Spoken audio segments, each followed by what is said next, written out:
What about your experience with the Bedouins? Bedouins, you see, are very often misunderstood in Europe. Many Westerners regard them as uncultured barbarians, which is not at all true. The Bedouins had, until very recently, a very clear-cut culture of their own. There was such a thing as Bedouin culture, which they carried with them since centuries. For instance, poetry was a thing living in the Bedouins. They not only knew and recited poetry, they could compose poetry. Once I happened to be guest of the governor of northern Saudi Arabia. He was, by the way, the brother-in-law of the king. And we were sitting outside his palace and surrounded by many people. Some of them brought judicial cases before the Amir, the governor, to decide.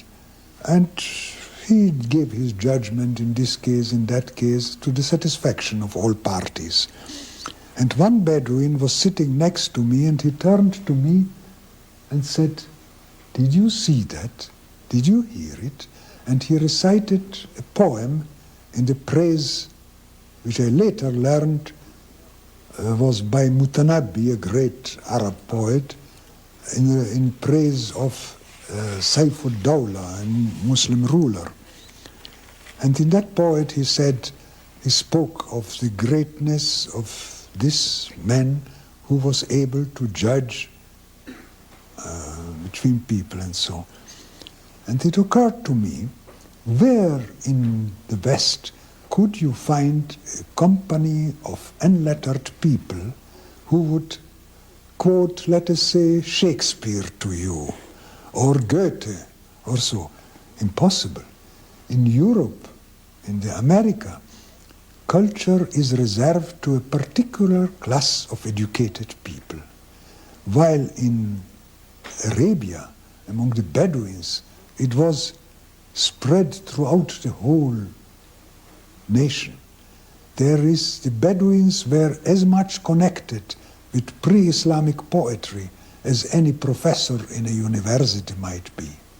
So this was an extraordinary experience, showing that these people are not barbarians, but they are inheritors of a very ancient civilization.